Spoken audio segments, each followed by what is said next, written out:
Hello everyone, welcome to the student. ALP CBT 2 की अगर आप तैयारी कर रहे हैं या फिर कोई भी रेलवे की अगर आप तैयारी कर रहे हैं तो उसमें एनसीईआरटी का पोर्शन जो है वो बहुत ही इंपॉर्टेंट होता है। बहुत सारे स्टूडेंट ऐसे होते हैं जो लोग एनसीईआरटी को इतने अच्छे से नहीं कवर करते हैं। तो इसीलिए मैंने क्या किया हुआ है कि एनसीईआरटी के कुछ इंपॉर्टेंट जो चैप्टर्स हैं उनको मैंने पढ़ करके जो इंपॉर्टेंट लाइन्स हैं उनको मैंने यहाँ पे अंडरलाइन कर दिया हुआ है। और इसका पीडीएफ हम लोगों ने the student by Surya sir वाले एप्लीकेशन पे अपलोड कर दिया हुआ है। तो जिनको भी ये पीडीएफ चाहिए अंडरलाइन किया हुआ, वो जा करके एप्लीकेशन में इनरोल होकर के एएलपी सीबीटी 2 बैच में और आगे आने वाले जो भी बैचेज रहेंगे उसमें एनसीईआरटी वाला जो फ़ोल्डर है वो इसमें इनबिल्ट रहेगा। तो कोई आगे वाले भी बैच अगर आप जॉइन करेंगे तो आपको ये अंडरलाइन किया हुआ पीडीएफ वहाँ पे आपको देखने को मिल जाएगा। आप वहाँ पे डाउनलोड करके पढ़ सकते हैं। तो मैं चाह रहा हूँ कि हर एक जो चैप्टर है जो मैंने पढ़ा है उस पर एक-एक वीडियो बना करके आपको समझा दूँ कि कैसे इसको कवर करना है। इसके बाद से आप खुद से ही अंडरलाइन किया हुआ पीडीएफ अगर आप पढ़ेंगे तो ज़्यादा आपको मेहनत करने की ज़रूरत नहीं पड़ेगी। जहाँ मुझे ज़रूरत होगी न्यूमेरिकल को अच्छे से समझाने की, वहाँ न्यूमेरिकल समझा दूँगा। कुछ इसमें जो टास्क होंगे वो आपको दूँगा भी करने के लिए। अगर आप ये वीडियो यूट्यूब पे देख रहे हैं तो जो भी मैं टास्क दे रहा हूँ उसका कमेंट आप ज़रूर करिएगा कमेंट सेक्शन में। जो भी अगर कोई न्यूमेरिकल्स मैं देता हूँ, कोई इसमें न्यूमेरिकल्स रहता है उसको सॉल्व करने के लिए कहता हूँ तो उसका आंसर आप कमेंट सेक्शन में बताइएगा। मैं हर एक लाइन को पढ़ करके यहाँ पे नहीं बताऊँगा। जो मैंने यहाँ पे अंडरलाइन किया हुआ है जो आपके एग्ज़ाम के लिए इंपॉर्टेंट है। कुछ डिफिनीशन ऐसे होते हैं जो एग्ज़ाम में नहीं पूछे जाते हैं, तो उसको मैं बार-बार रिपीट करके वीडियो को लेंदी नहीं करूँगा। मैं कोशिश करूँगा कि जो इंपॉर्टेंट लाइन्स हैं उसको मैं यहाँ पे कवर करूँ। तो इसीलिए आज हम लोग शुरू करेंगे कार्य तथा ऊर्जा। हालाँकि ये चैप्टर रेलवे के हर एक के एग्ज़ाम के लिए इम्पोर्टेंट है, लेकिन ख़ास करके देखा जाए तो एएलपी के सीबीटी 2 के एग्ज़ाम में वर्क और एनर्जी और पावर वाला जो चैप्टर है, ये बहुत ही इम्पोर्टेंट होता है। इससे रिलेटेड न्यूमेरिकल्स भी आते हैं और इसके बेसिक जो कॉन्सेप्ट हैं, वो भी इसमें से पूछे जाते हैं। यूनिट्स पूछी जाती है और इसके डायमेंशंस भी कभी-कभी किसी यूनिट के पूछ लिए जाते हैं। तो वो सारी चीज़ें हम इसमें देखेंगे। पहले पूरे पैराग्राफ में कुछ भी यहाँ पे इम्पोर्टेंट नहीं है। सिंपल-सिंपल जो एग्ज़ाम्पल होते हैं दैनिक जीवन में हमें कि कोई भी काम करने के लिए, खेलने के लिए, गाने, पढ़ने सभी के लिए हमें क्या होता है कि ऊर्जा की ज़रूरत पड़ती है और ये हमें कहाँ से मिलता है? भोजन से ही हमें हमें जो है ये सारे काम करने के लिए ऊर्जा प्राप्त होती है। ये सारी चीज़ें एग्ज़ाम में नहीं पूछी जाती हैं, ये पैराग्राफ भी इसमें इम्पोर्टेंट नहीं है। जो लाइन्स इम्पोर्टेंट है आपके एग्ज़ाम में क्वेश्चन बनते हैं, केवल मैं उसी पे बात करूँगा। कार्य के बारे में सिंपली आप समझिए कि कब आप जो है कि कोई कार्य करते हैं, कब कहा जाएगा कि आपने कोई काम किया है। तो बेसिकली जो है, जो मेन क्वेश्चन आता है इसमें कि यहाँ पे जो इम्पोर्टेंट लाइन है, लिखा है कि आप एक बहुत बड़ी चट्टान है, उसको धकेलने के लिए कठोर परिश्रम कर रहे हैं। लेकिन मान लीजिए आपने सारे प्रयत्नों के बावजूद भी वो चट्टान हिलता नहीं है। आप पूर्णतया क्या हुआ है कि थक चुके हैं। लेकिन आपने चट्टान पर कोई कार्य नहीं किया क्योंकि चट्टान में कोई विस्थापन नहीं हुआ। इस एग्जाम्पल से आपको समझ में आता है कि कार्य अगर आप कर रहे हैं तो उसके लिए सबसे ज़रूरी चीज़ क्या है? वो है डिस्प्लेसमेंट। किसी भी चीज़ पे अगर आप वर्क लगा रहे हैं, फ़ोर्स लगा रहे हैं, अगर उसमें डिस्प्लेसमेंट नहीं हो रहा है, तो समझ लीजिए कि आपने कोई भी कार्य नहीं किया है। दूसरा यहाँ पे एग्जाम्पल दिया हुआ है कि सिर पर एक भारी बोझ रख कर के कुछ मिनट के लिए आप हिलते-डुलते नहीं हैं, खड़े रहते हैं, आप एकदम थक जाते हैं। आपने प्रयास किया है तथा अपनी बहुत सारी ऊर्जा व्यय की है, लेकिन आप बोझे पर कोई भी कार्य कर रहे थे? नहीं, आपने कोई भी कार्य उस पर नहीं किया है। तो ये 2 बेसिकली एग्ज़ाम्पल हैं जो एग्ज़ाम में पूछे जाते हैं, बहुत ही बेसिक है, सभी को पता है। यहाँ पे एक नोट करने वाली बात है, मैं आपको बताना चाहता हूँ कि इन दोनों चीज़ों में क्या है कि आपने वर्क डन नहीं किया है। क्योंकि वर्क डन कहता है कि जब तक डिस्प्लेसमेंट नहीं होगा, विस्थापन नहीं होगा, तब तक उसे कार्य नहीं माना जाएगा। लेकिन यहाँ पे एक चीज़ लिखी हुई है कि आपने बहुत सारी ऊर्जा व्यय की है, मतलब इन दोनों काम में आपने ऊर्जा का बहुत ज़्यादा खर्च किया हुआ है।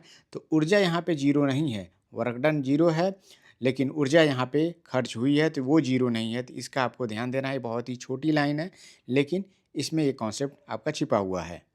कुछ एग्जाम्पल यहाँ पे लिखा हुआ है कि दैनिक जीवन में हम लोग काम को कुछ और मामले में भी परिभाषित करते हैं। यहाँ पे जैसे यहाँ पे लिखा हुआ है कि मैदान में खेलना, मित्रों से बातचीत करना, किसी धुन पे गुनगुनाना या फिर कोई सिनेमा अगर आप देखने जाते हैं, किसी समारोह में सम्मिलित होते हैं, तो ये क्या होता है दैनिक जीवन में हम उसको कहते हैं कि कार्य किया गया है। लेकिन साइंस की भाषा में देखा जाए, कभी-कभी इसे कार्य नहीं समझा जाता है। कार्य क्या होता है इस बात पर निर्भर करता है कि हम उसे कैसे परिभाषित करते हैं। विज्ञान में कार्य शब्द को भिन्न प्रकार से प्रयोग तथा परिभाषित करते हैं। अब इसके लिए बहुत सारे एग्जाम्पल हैं। हालाँकि इसकी डेफ़िनेशन आपको पहले से पता भी है। कार्य का वैज्ञानिक संकल्पना क्या है कि किसी सतह पर रखे हुए एक गुटके को मतलब कोई ऑब्जेक्ट है, उसको धकेला जाता है, वो कुछ दूरी तय करता है। आपने गुटके पर कुछ बल लगाया जिससे गुटका विस्थापित हो गया। इस स्थिति में क्या हुआ कि कार्य हुआ है। कोई लड़की है उसको किसी ट्रॉली को खींचती है, वो डिस्प्लेस होता है, तो उस स्थिति में क्या है कि आपने कार्य किया है।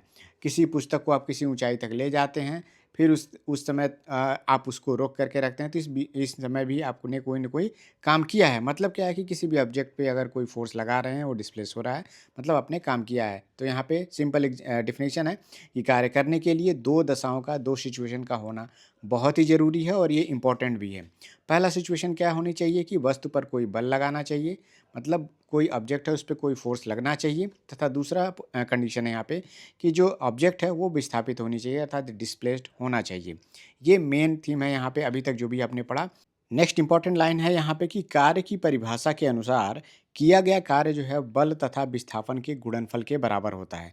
मतलब डब्ल्यू हमारा क्या होगा, एफ इंटू एस के बराबर होगा। एफ यहाँ पे फोर्स है, एस यहाँ पे डिस्प्लेसमेंट को यहाँ पे डिनोट किया गया है। कहीं कहीं पे आप देखेंगे कि एफ इंटू डी भी लिख देते हैं वो लोग, लेकिन एनसीईआरटी जो है डिस्प्लेसमेंट को एस से डिनोट करती है।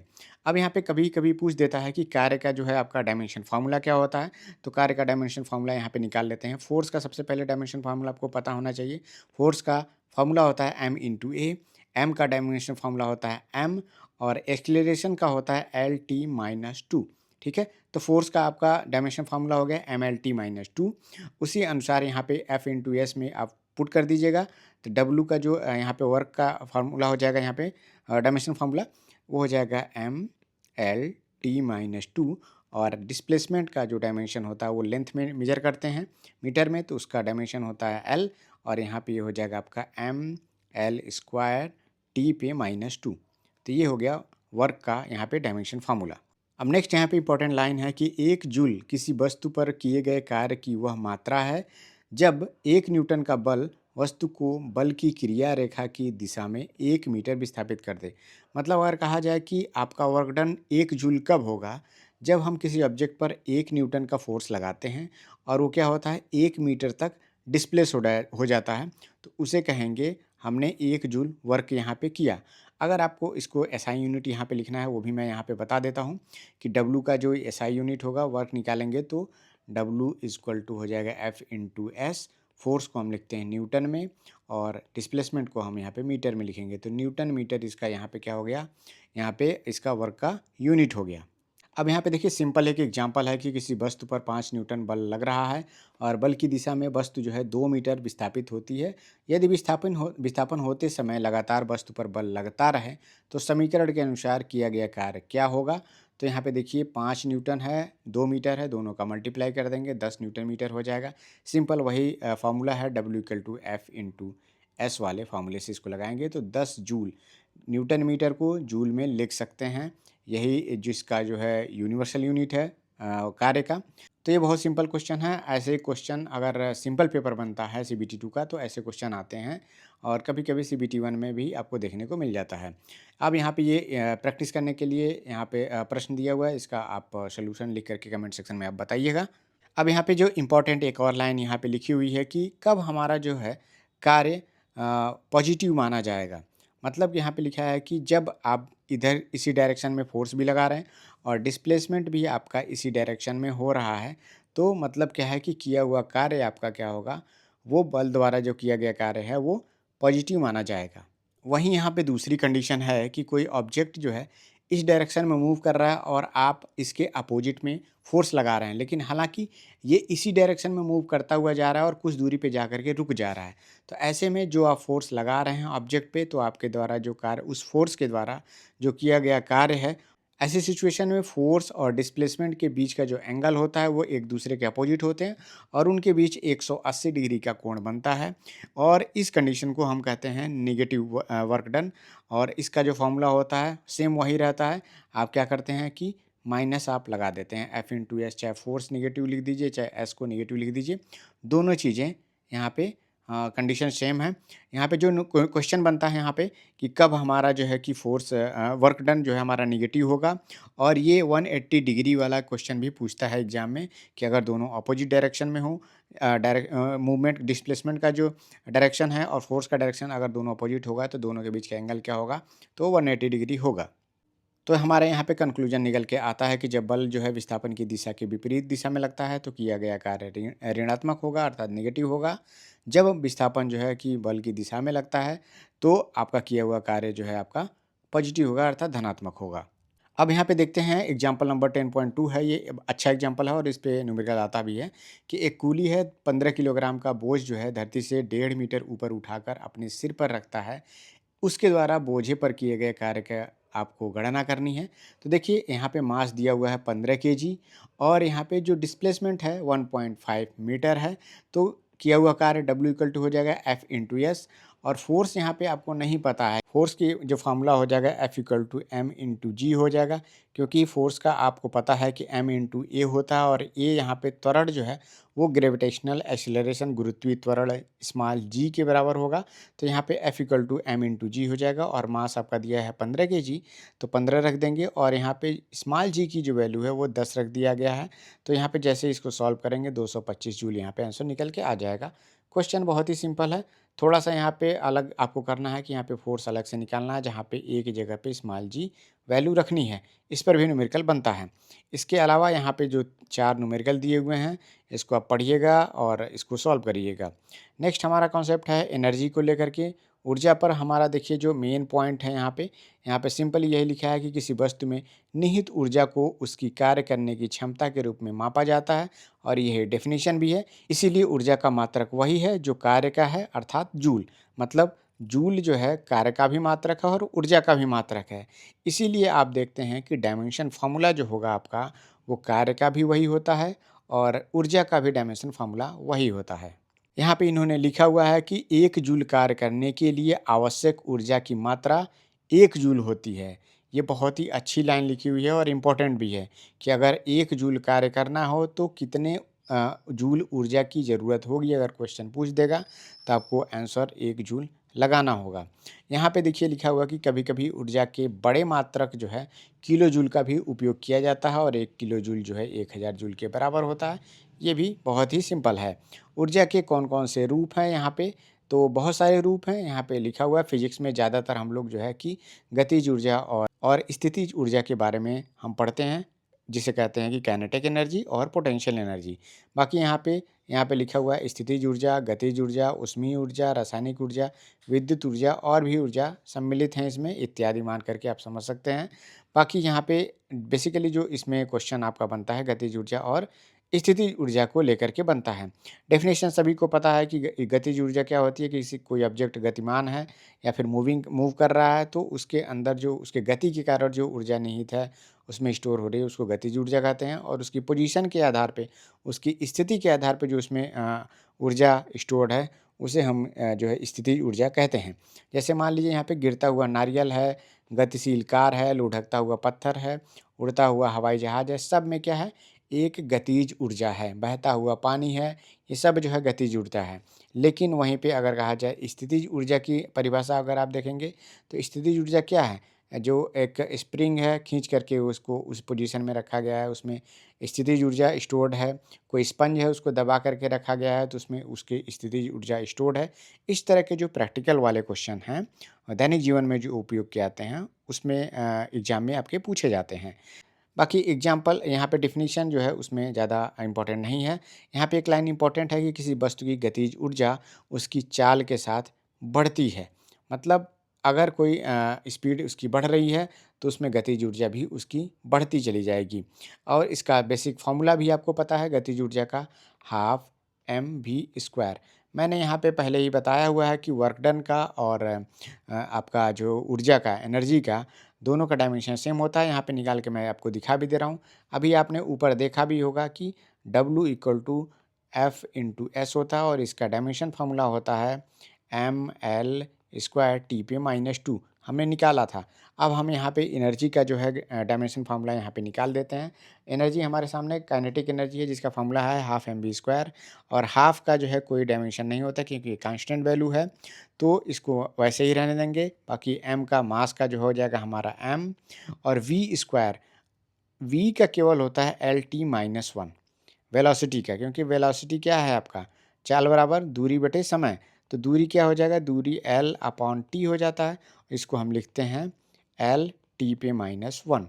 दूरी को हम लेंथ में एल में नापते हैं, एल उसका डायमेंशन होता है, बटा टी टाइम को हम कैपिटल टी में लिखते हैं, और ये टी ऊपर चला जाएगा तो एल टी माइनस वन हो जाएगा। तो यहाँ पे हम वेलोसिटी को एल टी माइनस वन में लिखते हैं, और यहाँ पे जब एल टी माइनस वन का स्क्वायर करेंगे क्योंकि फार्मूले में लिखा है एम बी स्क्वायर, तो यहाँ पे हमारा डायमेंशन निकल के आ जाएगा एम एल स्क्वायर टी पे माइनस टू।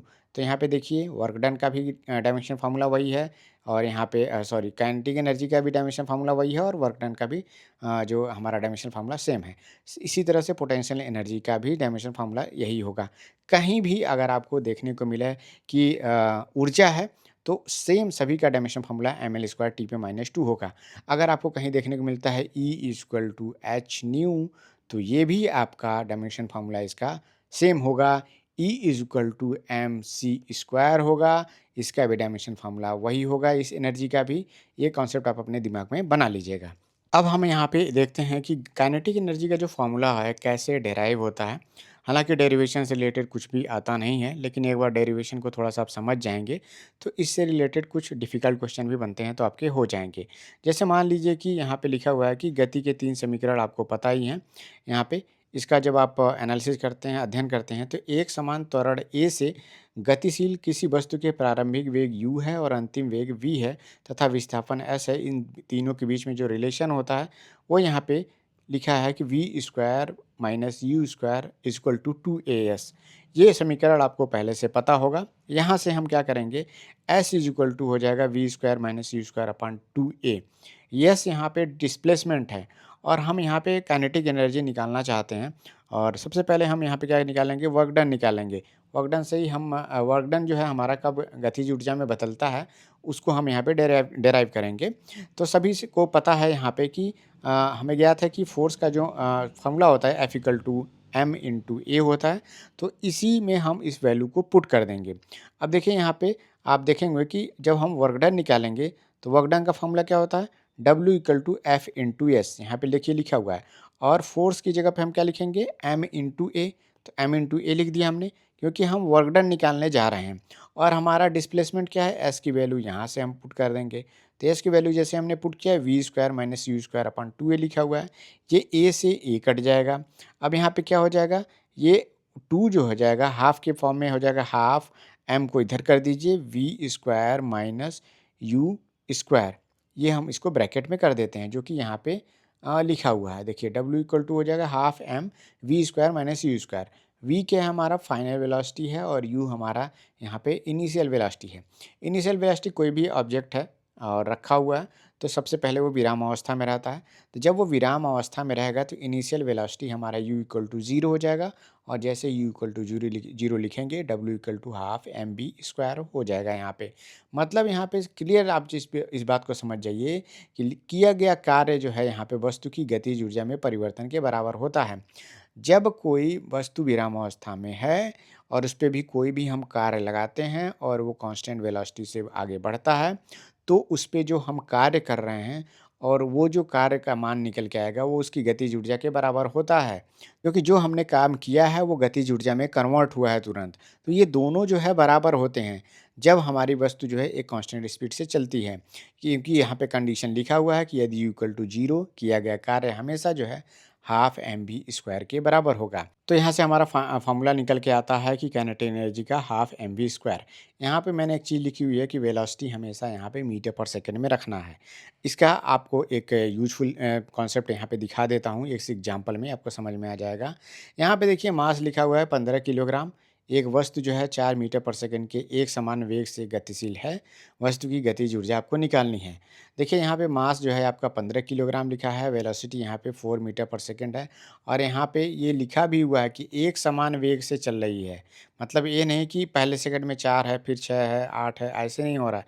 हमेशा 4 मीटर पर सेकंड की स्पीड से ही वो आगे बढ़ रही है। इसका आपको ध्यान देना है, तभी ये काइनेटिक एनर्जी का ये फॉर्मूला यहाँ पे अप्लाई होगा। काइनेटिक एनर्जी निकालेंगे simple, half m v square में इसकी वैल्यू को पुट करके रखेंगे तो यहाँ पे हमारा 120 जूल यहाँ पे वर्क डन निकल के आ जाएगा, जो कि यही जो है यहाँ पे गतिज ऊर्जा हो जाएगी, ये वर्क डन ही है। नेक्स्ट यहाँ पे एग्जांपल यहाँ पे देखिए, यदि किसी कार का जो मास है 1500 केजी है और वेग जो है यहाँ पे वेलोसिटी 30 किलोमीटर प्रति घंटा से 60 किलोमीटर प्रति घंटा तक बढ़ने में कितना कार्य करना पड़ा है। ये बहुत ही अच्छा क्वेश्चन है और इसकी प्रैक्टिस आप करिएगा। कार का जो मास दिया हुआ है यहाँ पे 1500 केजी दिया हुआ है। ध्यान रखना है आपको कि यू जो है यहाँ पे 30 किलोमीटर प्रति घंटा लिखा हुआ है और फाइनल वेलोसिटी यहाँ पे क्या लिखा हुआ है, 60 किलोमीटर प्रति घंटा। मैंने आपको पहले क्यों कहा कि यहाँ पे वेलोसिटी जो है फॉर्मूले में हमें मीटर पर सेकंड में रखना है। अगर आपको दे दिया क्वेश्चन, यही क्वेश्चन मान के चलिए 10.3 वाला क्वेश्चन था, 15 केजी यहाँ पे दिया हुआ था और वेलोसिटी 4 मीटर पर सेकंड की जगह पे आपको दे देता कि 4 किलोमीटर प्रति घंटा, और आप सिंपली गुणा करके नहीं लिख सकते। यहाँ पे किलोमीटर मीटर प्रति घंटा को सबसे पहले आपको मीटर पर सेकंड में बदलना होगा, तभी जूल में वो आपका आंसर आएगा। तो ऐसी गलती बिल्कुल भी मत करिएगा, क्योंकि देखिए 10.4 के एग्जाम्पल में इसने किया हुआ है कि इनिशियल वेलोसिटी जब 30 किलोमीटर प्रति घंटा था तो उसको इन्होंने यहाँ पे मीटर प्रति सेकंड में बदला है। उसी तरह से फाइनल वेलोसिटी 60 किलोमीटर प्रति घंटा को भी इन्होंने मीटर पर सेकंड में बदला, जो कि 50/3 मीटर पर सेकंड यहाँ पे निकल के आया। अब देखिए यहाँ पे कोई कार है, जैसे मान लीजिए कोई ऑब्जेक्ट है यहाँ पे, और ये पहले मूव कर रहा था 30 की वेलोसिटी से, 30 किलोमीटर प्रति घंटे से, और 30 से चल रहा था। उसके बाद से इसको बढ़ा दिया गया 60 kmph की स्पीड से, 60 kmph की स्पीड से। तो ऐसे में क्वेश्चन क्या पूछा है कि वेग में क्या है, 1500 केजी का है, उसके वेग को 30 किलोमीटर प्रति घंटे से 60 किलोमीटर अचानक से बढ़ा दिया था, तो कितना कार्य लगा। आखिर में कोई फोर्स लगाए होंगे, तभी तो कुछ काम किए होंगे, तभी तो उसकी स्पीड बढ़ी होगी। तो ऐसे में आपको उस कार्य को ही निकालना है।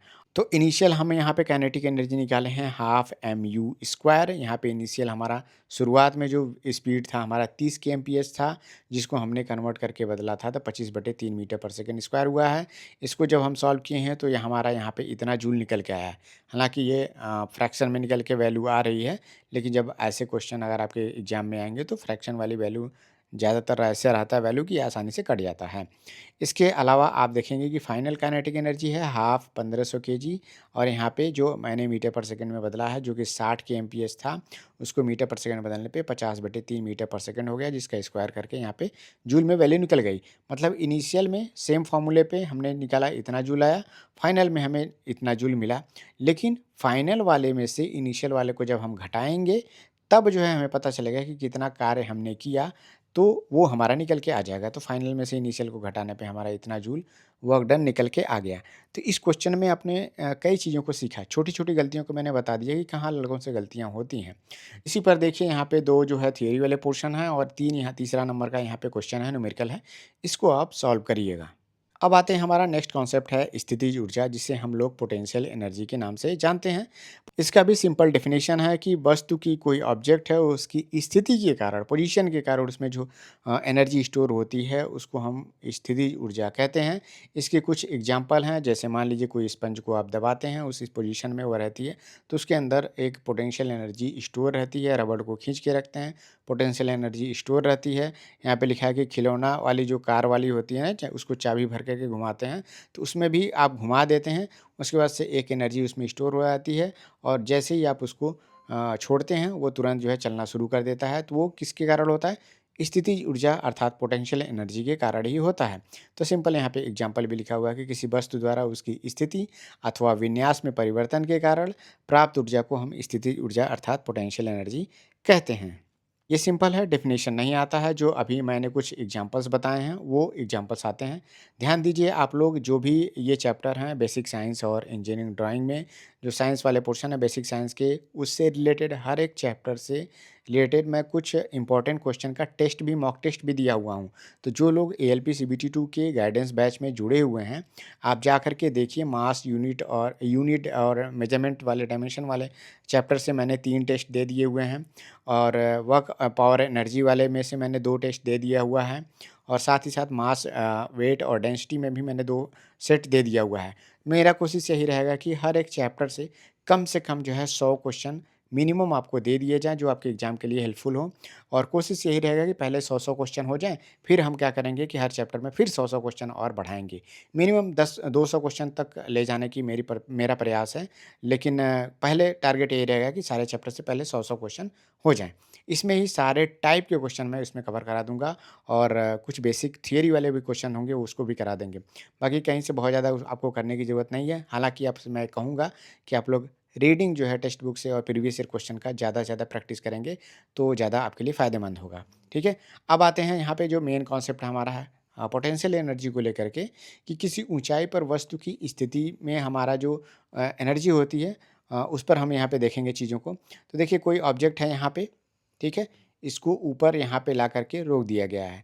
अब ऐसे में कुछ एनर्जी इसके अंदर स्टोर हो गई है, जहाँ पे इसकी जो हाइट है h है, इसका मास क्या है m। जब ऊपर इसको लेकर के जाएँगे तो गुरुत्वीय त्वरण के अपोजिट में आप इसको लेकर के जाते हैं। ये यहाँ से ऊपर जब चला जाता है, तो ऐसी सिचुएशन में इसमें कितनी जो है एनर्जी स्टोर होगी, वो क्या होगा, वो भी कार्य के बराबर होता है। और यहाँ पे W क्या होगा, वर्क डन हमारा क्या होता है, सिंपल फॉर्मूला, सारा चीज़ हम लोग वर्क डन से ही निकालेंगे। W इक्वल टू होता है F इंटू एस। यहाँ पे F क्या है हमारा, F की वैल्यू निकल के आ जाएगी M इंटू ए होता है। सिंपली आप गति के नियम से भी पढ़े हैं, F equal to M into A होता है।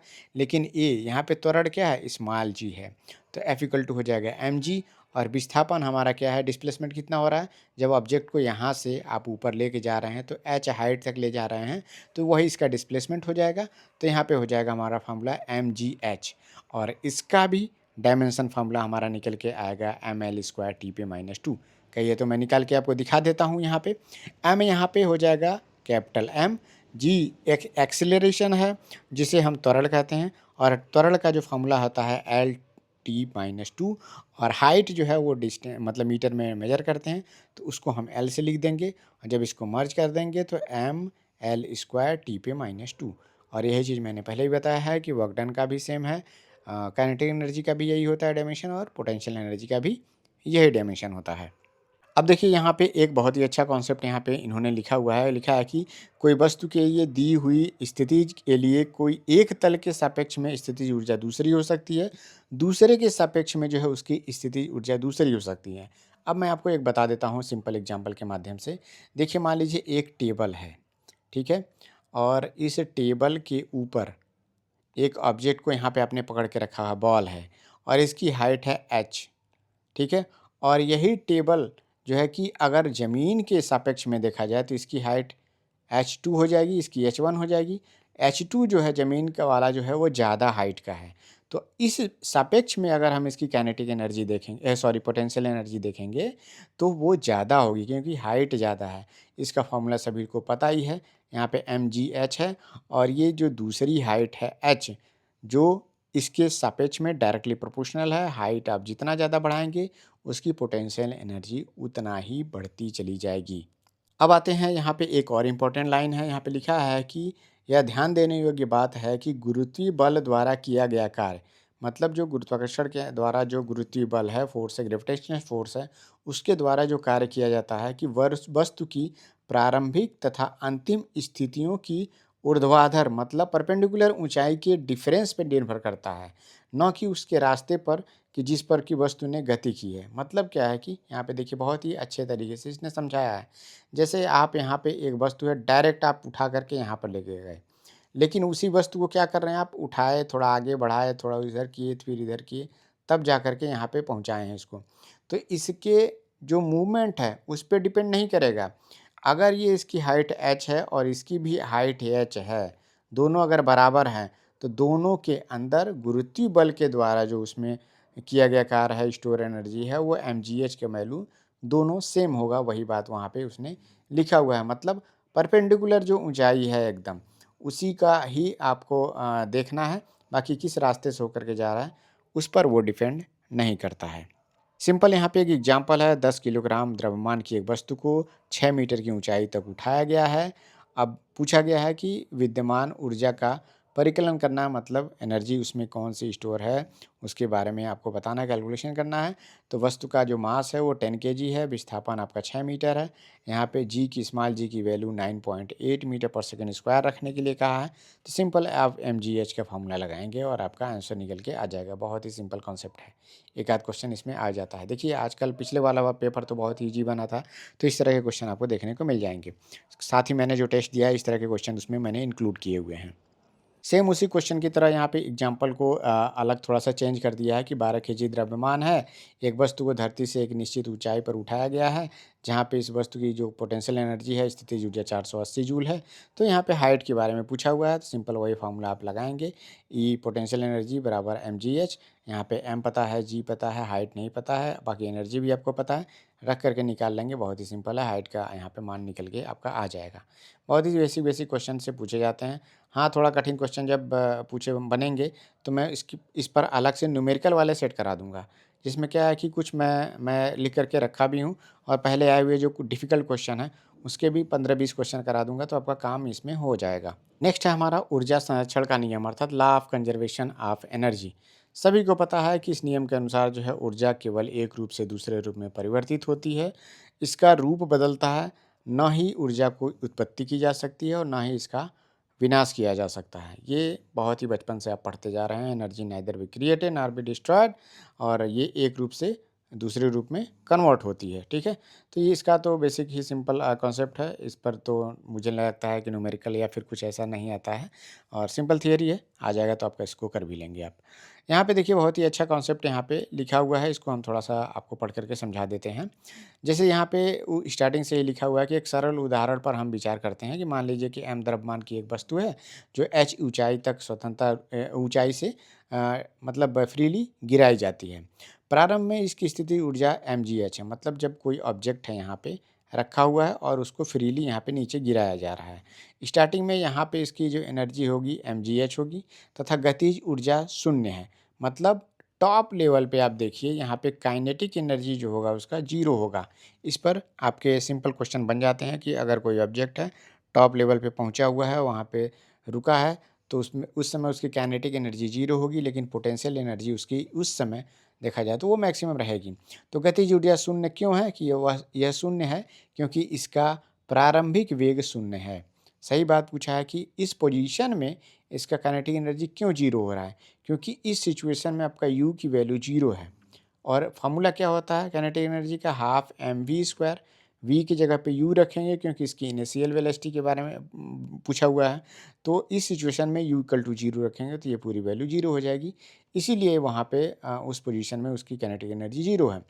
लिखा है कि इस प्रकार वस्तु की कुल ऊंचाई ऊर्जा जो है एम जी एच होगी, क्योंकि इस पोजीशन में काइनेटिक एनर्जी जीरो है, और इन दोनों को जोड़ेंगे तो जो एनर्जी हमारी निकल के आएगी वो एम जी एच निकल के आएगी। अब कह रहा है कि जब यह वस्तु गिरती है तो इसकी स्थितिज ऊर्जा गतिज ऊर्जा में परिवर्तित हो जाती है। ठीक है, पोटेंशियल एनर्जी इसकी जो है कि काइनेटिक एनर्जी में बदलती है। यदि किसी दिए हुए क्षण पर वस्तु का जो वेग है वो वी है, तथा गतिज ऊर्जा हाफ एम वी स्क्वायर होगी। वस्तु जैसे जैसे नीचे गिरती है इसकी स्थितिज ऊर्जा जो है कम होती जाती है, मतलब पोटेंशियल एनर्जी कम होगी, गतिज ऊर्जा ऊर्जा जो है बढ़ती जाती है। जब वस्तु धरती पर पहुंचने वाली होती है तो एच यहाँ पे जीरो होगा, और इस अवस्था में वस्तु का अंतिम वेग जो है मैक्सिमम वी पे हो जाएगा, और तब जिसकी गतिज ऊर्जा मैक्सिमम होगी और स्थितिज ऊर्जा जो पोटेंशियल एनर्जी है वो न्यूनतम होगी। तो सिंपली बात यहाँ पे इन्होंने कहा हुआ है कि जब यहाँ पे ज़मीन पे लगने वाला होगा तो इस कंडीशन में यहाँ पे जो काइनेटिक एनर्जी इसकी होगी वो मैक्सिमम होगी, और पोटेंशियल एनर्जी जो इसका होगा वो मिनिमम होगा यहाँ पे। ठीक है, इस पर एक बहुत ही सिंपल कॉन्सेप्ट यहाँ पे इन्होंने लिखा भी है कि देखिए सभी बिंदुओं पर वस्तु की जो स्थितिज ऊर्जा और गतिज ऊर्जा का योग जो होगा वो समान होगा। ये बहुत ही अच्छी बात यहाँ पे है, आप इसको थोड़ा सा नोट कर लीजिए। इस पोजीशन में जो एनर्जी होगी दोनों को जोड़ेंगे, काइनेटिक एनर्जी जीरो है, एम जी एच यहाँ पे केवल एनर्जी होगी। जो भी एनर्जी निकल के आए, अगर मान लीजिए 10 जूल आ गया, ठीक है, अब बीच में आप यहाँ पे ऑब्जेक्ट का अगर आप काइनेटिक एनर्जी और एम जी एच जोड़ करके निकालेंगे तो भी यहाँ पे 10 जूल ही आएगा। हो सकता है काइनेटिक एनर्जी यहाँ पे 8 हो जाए और पोटेंशियल एनर्जी यहाँ पे 2 जूल हो जाए, ठीक है। तो ऐसी सिचुएशन में इन दोनों को जोड़ेंगे तो भी 10 जूल होगा, मतलब हर पोजीशन पे इन दोनों का जो सम होगा वो सेम आएगा। यही बात यहाँ पे लिखा हुआ है, मतलब यहाँ पे mgh plus half m v square equal to अचर, अचर मतलब यहाँ पे कांस्टेंट होता है, ठीक है। तो किसी वस्तु की गतिज ऊर्जा तथा स्थितिज ऊर्जा का योग उसकी कुल मैकेनिकल एनर्जी यांत्रिक ऊर्जा कहलाती है। मतलब अगर किसी ऑब्जेक्ट का, किसी वस्तु का अगर पूछा जाता है मैकेनिकल एनर्जी, तो मैकेनिकल एनर्जी उसका हो जाएगा kinetic energy plus potential energy, ठीक है। बाकी मैं बहुत देखिए डिटेल में हर एक चीज़ को, लाइन को नहीं पढ़ रहा हूँ, वीडियो बहुत ही लेंदी हो जाएगा। मैं थोड़ा सा सिंपली जो है चैप्टर को एक समराइज कर दे रहा हूँ आपको, कि बाद में अगर आप पढ़ते हैं तो बेसिक बेसिक जो अंडरलाइन हुआ पोर्शन है उसको आप आसानी से पढ़ लेंगे। नेक्स्ट हमारा यहाँ पे पॉइंट है कि पावर को यहाँ पे डिफाइन करने के लिए ये टॉपिक लिखा हुआ है कि कार्य करने की दर को हम क्या कहते हैं। सिंपली सभी को पता है कि कार्य करने की जो दर है उसे हम जो है शक्ति कहते हैं, पावर कहते हैं। देखिए हर एक वस्तु का, हर एक ह्यूमन का काम करने की जो क्षमता होती है वो अलग अलग होती है। हो सकता है कोई 1 घंटे में कोई दिया हुआ टास्क पूरा कर ले, हो सकता है कोई वही टास्क को 2 घंटे में कर ले। तो दोनों की जो कार्य करने की जो क्षमता है वो दोनों अलग अलग है। तो यहाँ से आप समझ सकते हैं कि कार्य करने की जो क्षमता होती है, दर होती है, एक दिए हुए टाइम पे कौन कितना काम कर पाता है, उसे ही हम जो है शक्ति कहते हैं। सिंपली यहाँ पे परिभाषा है, परिभाषा पूछता भी नहीं है, और पूछ भी देता है तो आप आसानी से इसको कर भी ले जाएंगे। यहाँ पे जो फॉर्मूला आपका निकल के आता है, इस पे न्यूमेरिकल बन जाते हैं। पावर इक्वल टू होता है कार्य अपॉन समय, मतलब W अपॉन टी। इसका यूनिट सिंपल ही है, वॉट होता है, सिंपल भाषा में एक शब्द में कहे तो, जो जेम्स वाट के नाम से है। बाकी यहाँ पे अगर आप ऐसा यूनिट देखेंगे तो जूल प्रति सेकेंड यहाँ पे होगा। डायमेंशन फार्मूला इसका कार्य के आधार पे नहीं है, मतलब कार्य ऊर्जा का तो डायमेंशन फार्मूला सेम है, लेकिन यहाँ पे इसका टी जो है एक और ऐड हो जाता है, यहाँ पे -3 हो जाता है। ऊपर मैंने आपको बताया भी था कि ml² टी पे -2 था, और यहाँ पे आपका वही टी जो है, जो नीचे है, वो टी ऊपर जा कर के माइनस में एक और ऐड हो जाएगा, तो ml² टी पे -3 हो जाएगा। तो ये सिंपल यहाँ पे क्वेश्चन है। और 1 वाट जो है हमारा 1 जूल प्रति सेकंड, अर्थात 1 वाट बराबर 1 जूल पर सेकंड यहाँ पे है। और यहाँ पे देखिए 1 किलोवाट बराबर 1000 वाट होता है। ये बहुत ही बेसिक चीज़ें हैं, 1000 जूल प्रति सेकंड इसको आप लिख सकते हैं। अब यहाँ पे देखिए एक एग्जाम्पल है, बहुत ही अच्छा एग्जाम्पल है, इसमें बहुत सारे कॉन्सेप्ट आप समझ जाएंगे। लिखा है कि 2 लड़कियां हैं जिनमें से प्रत्येक का जो भार है 400 न्यूटन है, एक रस्से पर 8 मीटर की ऊंचाई तक चढ़ती हैं। हम एक लड़की का नाम जो है ए रखते हैं, दूसरे का बी। कह रहा कि इस कार्य को पूरा करने के लिए लड़की ए जो है वो 20 सेकंड का समय लेती है और लड़की बी जो है 50 सेकंड का समय लेती है। प्रत्येक लड़की द्वारा व्यय की गई शक्ति का परिकलन करना है। दोनों की कंडीशन में यहाँ पे पावर आपको निकालना है। सिंपल यहाँ पे देखिए कि पहला ए द्वारा जो है आपको पता है कि एम जी का मान 400 न्यूटन दिया हुआ है, ये फोर्स का मान ही है यहाँ पे, और डायरेक्टली यहाँ पे लिख दिया हुआ है। अगर एम अर्थात मास दिया होता तो मास की कंडीशन में आप जी से गुणा करते, तब यहाँ पे फोर्स निकल के यहाँ पे आता। हालांकि यहाँ पे विस्थापन आप यहाँ पे एच हाइट दिया हुआ है कि 8 मीटर, दोनों का सिंपली गुणा कर देंगे, क्योंकि एम जी और एच दोनों का ही मल्टीप्लाई करना है। केवल मास दिया होता तो आप एम जी एच तीनों का मल्टीप्लाई करते, लेकिन यहाँ पे फोर्स दिया हुआ है 400 न्यूटन, मतलब अर्थात ये एम जी का मान 400 न्यूटन डायरेक्टली दे दिया है। हाइट 8 मीटर है, इन दोनों का मल्टीप्लाई कर लेंगे तो आपका क्या निकल के आ जाएगा, पोटेंशियल एनर्जी यहाँ पे निकल के आ जाएगा। लेकिन हमें क्या निकालना है, पावर निकालना है। तो पावर निकालने के लिए जो समय दिया हुआ है वो आपका 20 सेकंड दिया हुआ है, 20 सेकंड से डिवाइड कर दीजिए, यहाँ पे 160 वाट निकल के आ जाएगा, अर्थात ए लड़की के द्वारा।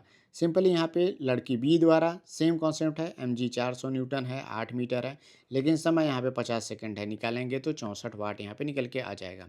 मतलब जो लड़की ज़्यादा समय ले रही है, जाहिर सी बात है उसकी पावर जो है कम होगी, और इसीलिए 64 वाट है। डिफरेंस कहेगा निकालने के लिए तो डिफरेंस निकाल सकते हैं। जो भी सारी चीज़ें हैं, बहुत ही सिंपल कॉन्सेप्ट पे ये क्वेश्चन भी था, और ऐसे में आपका हो जाएगा। और इसी तरह के क्वेश्चन यहाँ पे पूछे भी जाते हैं। तो ये था हमारा जो वर्क पावर और एनर्जी वाले जो क्वेश्चन थे, मैंने एनसीईआरटी को एक बार में समराइज कर दिया आपके सामने। बाकी कोशिश कर रहा हूँ मैं कि हर एक चैप्टर को, जो खास करके पहले CBT 2 में पूछे जाते हैं, उसको मैं एक बार में आपको बता दूँ। साथ ही साथ आप इसका अंडरलाइन किया हुआ PDF जो है वो आप हमारे the student by Surya sir वाले एप्लीकेशन में जा कर के आप उसको वहाँ पे जा कर के इसको डाउनलोड कर सकते हैं। केवल आपको सिंपली ₹79 में उस कोर्स में आपको एनरोल हो जाना है। किसी भी कोर्स में फ्यूचर में जब आएगा, तो ये हर एक कोर्स में मतलब अवेलेबल रहेगा आपको। तो आप वहाँ जाकर के डाउनलोड कर लीजिएगा। एप्लीकेशन का लिंक मैं नीचे आपको डिस्क्रिप्शन में दे रहा हूँ। बाकी इस चैप्टर से रिलेटेड जो प्रीवियस ईयर क्वेश्चन आए हुए हैं एलपी में, उसको मैं बहुत अच्छे तरीके से सॉल्व करके आपको एप्लीकेशन में अपलोड करूँगा, वो यूट्यूब पे अपलोड नहीं होगा। तो आप लोग जा कर के वहाँ पे उस गाइडेंस बैच को ज़रूर जॉइन करिए। वीकली टारगेट का वीक फर्स्ट का टारगेट वहाँ पे दिया जा चुका है, जिसमें ये चैप्टर इंक्लूडेड है और 2-2 चैप्टर के एनसीईआरटी के भी इसमें इंक्लूड किए गए हैं। तो आप लोग वीकली टारगेट के अनुसार पढ़ना चाहते हैं, तो केवल ₹79 में आपको बहुत अच्छा गाइडेंस वहाँ पे देखने को मिलेगा। तो जिनको अगर जुड़ना है, तो जाकर के जल्दी से जल्दी जुड़ जाइए। अगर आप लेट करेंगे तो 2-3 वीक का, 4 वीक का टारगेट कंप्लीट हो जाता है। फिर उसके बाद से जुड़ेंगे तब भी आपको वीक 1 से ही शुरू करना पड़ेगा। लेकिन आप थोड़ा-सा पीछे रह जाते हैं और उसमें स्पीड भी आपको ज़्यादा बनानी पड़ेगी, मेहनत ज़्यादा करना पड़ेगा। तो आप जितना जल्दी जॉइन होंगे, आप साथ में चलते रहेंगे, तो आपके लिए ज़्यादा फ़ायदेमंद होगा। मिलते हैं नेक्स्ट वीडियो में। Thank you, all the best.